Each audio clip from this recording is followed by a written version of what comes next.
বন্ধু বান্ধৱীসকল নমস্কাৰ। আজি এটি খুবেই ধুনীয়া কাহিনী লৈ আপোনালোকৰ মাজলৈ আহিছোঁ। আশা কৰোঁ কাহিনীটি আপোনালোকে শেষলৈকে শুনিব। কুন্তি ছোৱালীজনীৰ পিঠিত ঢকা কেইটামান দি মুড়িৰ বাতিটো তাইৰ আগত ঠেকেচা মাৰি থৈ শেৱালি ওলাই আহিল। আকাশলৈ মূৰ দাঙি চোৱাৰো তাইৰ সময় নাই। কত দিন হ'ল প্ৰাণ ভৰি জোনাক উপভোগ কৰিবলৈ পোৱা নাই। তাই আকাশৰ ফালে চালে। ডাৱৰ, বৰষুণ দিব হ'বলা। যদি আজি বৰষুণ হয়, কাইলৈ শুকান খৰি একোচাও পোৱা নাযাব। খৰিয়ে তাই কি ৰান্ধিব? বুধিন যোৱা 2 দিন হ'ল। ৰিক্সা লৈ দূৰৰ এখন ঠাইলৈ ভাড়া মাৰিবলৈ গৈছিল। উভতা নাই। কি আনিব? চাউল, দাইল, আলু, চেনি। ছোৱালীজনী ভিতৰত চুপচাপ হৈ আছে দেখোন। শেৱালিৰ মনটো বেয়া লাগি গ'ল। খং, মমতা, বিৰক্তি মিহলি কিবা এটাই তাইৰ চকু দুটা চলচলীয়া কৰিলে। 3 বছৰীয়া ছোৱালী দেহি, কিনো জানে। ভালদৰে খাবলৈ নাপালে, অইন ল'ৰা ছোৱালীৰ দৰে খেলিবলৈ খেলনা নাপালে কি কৰে? অইন মানে তাইৰ লগ বুলিবলৈ ইয়াত তেনে কোনো নাই। বুদিন ঘৰত নথকা সময়ত তাই ওচৰৰ ডাক্তৰৰ ঘৰত ইটো সিটো কৰি দিবলৈ যায়। বিনিময়ত পুৰণা কানি কাপোৰ, খোৱা বস্তু অলপ পালে আনে। মজুৰি হিচাপে নগদ টকা প্ৰায় নানেই। কাম কৰি দিয়াৰ বাবদ পুৰণা পেটিকোট, শাৰী, চাৰ্ট আদি গোটায়। কাপোৰ কানিৰ খৰচটো তাই তেনেকৈ উলিয়ায়। ডাক্তৰৰ ঘৰৰ কাম কৰিবলৈ যাওঁতে ছোৱালীজনীকো লগতে লৈ যায়। ডাক্তৰৰ ল'ৰা ছোৱালীহালৰ বিভিন্ন দামী দামী খেলাৰ সামগ্ৰী তাই চুব নোৱাৰিলেও আঁতৰৰ পৰা হেঁপাহ পলুৱাই চায়। কিন্তু শিশুসুলভ মনে কেতিয়াবা তেনেকুৱা খেলনা বিচাৰি হাহাকাৰ কৰে। চুবলৈ খেলিবলৈ মন যায়। কিন্তু তাইৰ মাক বাপেকে কৰে কি? ক'ৰ পৰা গোটাব খেলৰ দামী দামী যতন? বুধিনৰ লগত বিয়া হোৱাৰ আগতে তাই মেট্ৰিক পৰীক্ষা দি 3য় বিভাগত পাছো কৰিছিল। বুধিন আছিল আণ্ডাৰ গ্ৰেজুৱেট। মাক বাপেকৰ অমতত পলাই আহি সিহঁতে সংসাৰ আৰম্ভ কৰিছিল। প্ৰথম অৱস্থাত কাম বিচাৰি হাবাথুৰি খাই সি ৰিক্সাকে চলোৱা ঠিক কৰি এতিয়া পাক্কা ৰিক্সাৱালা হ'ল। যৌৱনত দেখা ফুৰফুৰীয়া সপোন মুখ ঠেকেচা খাই পৰিল। জীৱন সংগ্ৰামত দুয়োটা এনেদৰে সোমাই পৰিল যে প্ৰেম প্ৰীতিৰ কোনো সুৰুঙাই সিহঁতৰ মাজত নাথাকিল। মাজে মাজে কেৱল জৈৱিক আকৰ্ষণ। তাৰ পৰিণতিতেই বিয়াৰ 1.5 বছৰ পাছত ছোৱালীজনীৰ জন্ম। এটা পেট বাঢ়িল, বস্তুৰ দাম বাঢ়িল, উপাৰ্জন একেই থাকিল। জীৱন সংগ্ৰামত উপায়হীন শেৱালিয়ে অংশ ল'লে। এটুপ দুটুপ বৰষুণৰ কণিকা পৰিবলৈ ধৰিছে। শেৱালি সোমাই আহিল। ছোৱালীজনীয়ে মুড়িৰ বাতিটোৰ ওচৰতে মুখখন থৈ পৰি আছে। তাই ওচৰলৈ গৈ চালে। টোপনি অহা নাই। হয়তো তাইৰো অকণমানি মনটোত কিবা চিন্তা সোমাইছে। খোৱা নাই কিয়? তাই ছোৱালীজনীৰ মূৰত হাত থৈ সুধিলে। এতিয়া নাখাওঁ, তাই অভিমান ভৰা উত্তৰ। কিয় নাখাওঁ? খাবলৈকেতো চিঞৰি মৰিছিলি। খা। শেৱালিৰ মৰম উপজিল। চেনি অকণ দিম নেকি? চেনিৰ নাম লোৱাত ছোৱালীজনী উঠি বহিল। মুখত হাঁহি বিৰিঙিল। শেৱালি উঠি টেমাকেইটাৰ ওচৰলৈ গ'ল। বটল এটাত অকণমান চেনি আছে। তাৰে দানা দুটামান দিলে। চেনি পাই ছোৱালীজনী মুড়ি খোৱাত লাগিল।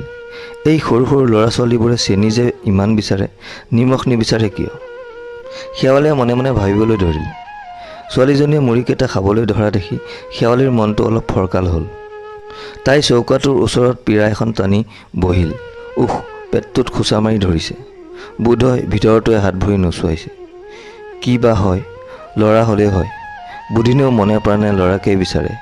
সহায় এটা হয় পাছলৈ। প্ৰথমটো সন্তান ছোৱালী হওঁতে তাৰ অলপ আপত্তি আছিল।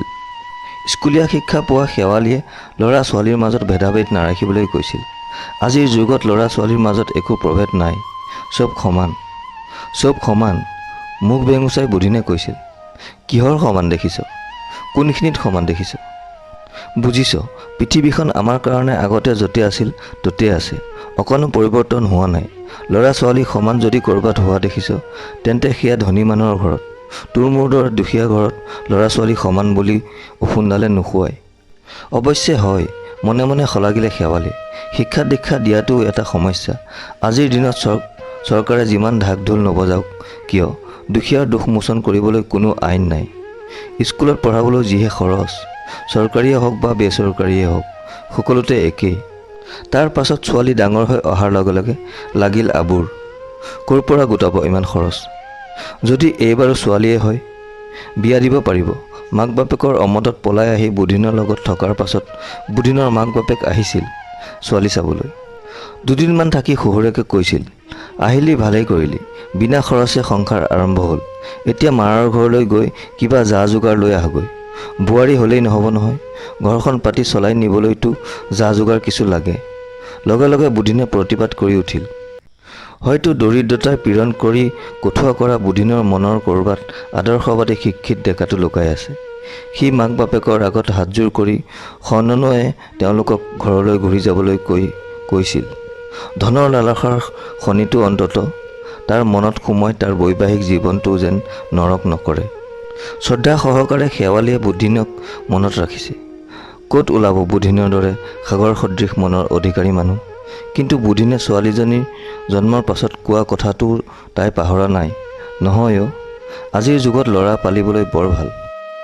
ছোৱালী খৰচৰ বাঁহ, ডাঙৰ হয় বা কি হয়, ভালে থাকিলেতো ভালেই, অবাতে গ'লে আৰু ভালে থাকিলেও জানো কম বিপদ। ল'ৰা গোটাই সংসাৰ পাতি দিয়াৰ খৰচ। গতিকে মোক ল'ৰা লাগে, বুজিছ, লাগেতো লাগেই ল'ৰা। পেটটোৰ পৰা হাতখন আঁতৰাই শেৱালিয়ে গম ল'লে, নাই, বিষ অনুভৱ হোৱা নাই। তাই ভাতকেইটা সিজোৱাৰ দিহা কৰিলে। টিংটোত চাউল এপোৱামান আছে, আলুগুটি দুটামানেৰে সৈতে তাকেই বহাই দিওঁ বুলি তাই থমকি ৰ'ল। যদি বুধি নাহে? আহে যদিও খালী হাত যদি হয়, পোৱালৈ ছোৱালীজনীক দিবলৈ একো নাথাকিব। তাই এমুঠিমান চাউল আৰু এটা আলুগুটি পলিথিনৰ মোনা এখনত ওলোমাই থৈ বাকীখিনি চচপেনটোত বহাই দিলে। ভাতলৈ বুলি আগবঢ়াই দিয়া জুইকুৰালৈ চাই তাই সোনকালে বুধিন উভতি অহাটো কামনা কৰিলে। ধপ ধপ খটলং খটলং আহিল। ৰিক্সাখন টানি টানি বেচেৰাটো ওলালহি। শেৱালিতকৈ আগত ছোৱালীজনী জাপ মাৰি উঠিল। দেউতা আহিছে, দেউতা আহিছে। তাই দৌৰি দুৱাৰমুখলৈ আহিল। শেৱালিয়ে দৰজা খুলিলে, কিন্তু মানুহটো সোমাই অহাৰ আগতে এটা দুৰ্গন্ধ তাইৰ নাকত লাগিল। মদ খাইছে। হাজাৰ বিপদ বিঘিনিয়েও তলাব নোৱাৰা তাইৰ মানুহটোৱে মদ খাইছে। ভিতৰলৈ সোমাই অহা বুধিনলৈ চাই তাই তাক প্ৰশ্ন কৰিলে, সেই সোপা কি খাই আহিছে? চি চি, ঠাঁচ। শেৱালি অবাক হ'ল।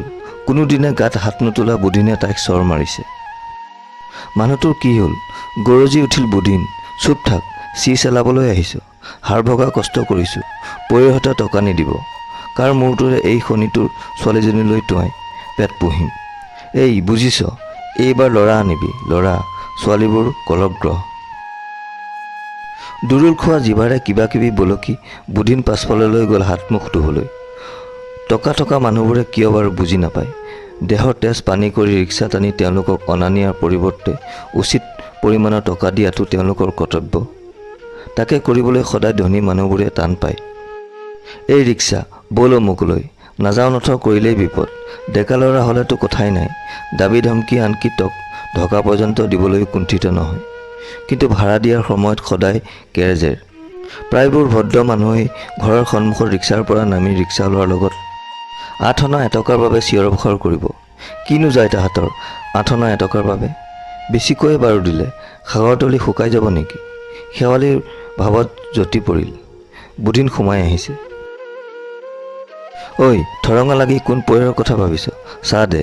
তাই ভিজা চকু দুটা সাউতকৈ মোহাৰি চাহ বাকিলগৈ। কওঁ নকওঁকৈ তাই বুধিনক পেটটোৰ কথা ক'লে। কিবা কিবি লাগি আছে দেখোন, মাজে মাজে বিষটো উঠে। মই কি কৰিম? কাইলৈ পুৱাই ৰাজুৰ মাকক মাতি আনিম, লগত ৰাখিবি। চাবি কিন্তু, ছোৱালীৰ মুখ দেখুৱালে মোৰ মুখ দেখা নাপাবি হ'লে। বুধিনৰ মনোভাৱে শেৱালিক শংকিত কৰিলে। পুৱাই বুধিন ৰিক্সালৈ ওলাই গ'ল। অলপ পাছতে ৰাজুৰ মাক আহিল। ৰাজু বুধিনৰ লগৰ ৰিক্সাৱালা। সিহঁতে টানে আপদে শেৱালিহঁতৰ সহায়। শেৱালিৰ বিষটো ঘনাই ঘনাই আৰু বেছিকৈ হ'বলৈ ধৰিছে। মাজে মাজে তাই কেকাই উঠে। ৰাজুৰ মাকে গাত হাত দি চালে। কি কৰিব, বৰ দেৰি কৰিলে হয়তো বিপদ হ'ব। তাই বুধিনৰ ছোৱালীজনীক বাহিৰতে খেলিবলৈ পঠিয়াই দি পানী গৰম কৰি সাজু হ'ল। চাংখনতে পৰি শেৱালিয়ে কেকাই থকাৰ পৰা এটা চেপা গেঙনি বাহিৰ কৰিলে। লগে লগে কেঁচুৱাৰ কান্দোন। ৰাজুৰ মাক ব্যস্ত হৈ পৰিল। অস্থিৰ শেৱালিয়ে ৰাজুৰ মাকক সুধিলে, ল'ৰা নে বাই? ক'ৰ ল'ৰা? সাক্ষাৎ অপেশ্বৰী, বৰ ধুনীয়া ছোৱালী অ'। শেৱালিৰ মুখখন ক'লা পৰি গ'ল। মাক বাপেকৰ মুখ দুখন তাইৰ চকুৰ আগত ভাহি আহিল, যাৰ অফুৰন্ত মৰমকো নেওচা দি বুধিনৰ কাষলৈ ওলাই আহিছিল। আজি সেই বুধিনৰে দ্বিতীয়টো সন্তান প্ৰসৱ কৰি তাই অজান বিপদৰ আশংকাত ছটপটাই উঠিল। হেৰাই যাব নেকি বুধিনৰ তাইৰ প্ৰতি থকা আকৰ্ষণ? ৰাজুৰ মাকে ছোৱালীজনীক ধুৱাই পখলাই কাপোৰ এখনেৰে মেৰিয়াই শেৱালিৰ কোলাত দি গাখীৰ খুৱাবলৈ কৈ বাহিৰলৈ গ'ল। কেঁচুৱাটোৱে বৰকৈ কান্দিছে। ৰাজুৰ মাকে চিঞৰি ক'লে, হেৰৌ খুৱাই দে। প্ৰথম গাখীৰকণ যিমান সোনকালে খুৱাব পাৰ সিমান ভাল। গাখীৰৰ মুখত পৰিলেই চিঞৰ বন্ধ হ'ব। কিন্তু শেৱালিৰ কোচত কেঁচুৱাটোৱে কান্দিয়ে থাকিল। অপলক নেত্ৰে শেৱালিয়ে কেৱল কেঁচুৱাজনীৰ মুখখন চাই থাকিল। শেৱালিৰ চকুত ধোঁৱা কোৱাকৈ মাক বাপেক বুদিন আৰু ছোৱালী দুজনীৰ মুখকেইখন অহা যোৱা কৰিবলৈ ধৰিলে। হঠাৎ কেঁচুৱাটোৰ কান্দোন বন্ধ হ'ল। ৰাজুৰ মাকেও বাহিৰৰ পৰা কাম সামৰি ভিতৰ সোমাই আহিল। গাখীৰকণ দিওঁতে অত পলম কৰিব লাগেনে? দেখিলি এতিয়া গাখীৰকণ মুখত পৰোঁতেই কেনেকৈ? মাকৰ মুখৰ কথা আধাতে থাকিল। তেওঁ দেখিবলৈ পালে কোলাৰ পৰিৱৰ্তে প্ৰসূতি শোৱা চাংখনতে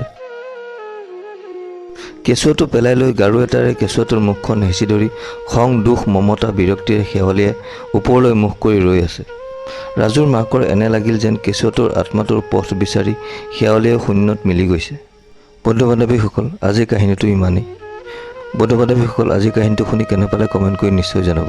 যদি ভাল পালে ভিডিঅ'টো এটি লাইক কৰি দিবলৈ নাপাহৰিব। আৰু চেনেলটো যদি প্ৰথম ভিজিট কৰিছে তেনেহ'লে চেনেলটো ছাবস্ক্ৰাইব কৰি বেল আইকনটো প্ৰেছ কৰি থ'ব নিতৌ এনেধৰণৰ কাহিনী পাই থাকিবলৈ। আজিলৈ আহোঁ, আকৌ লগ পোৱাৰ প্ৰতিশ্ৰুতিৰে। ধন্যবাদ। জয় অসম।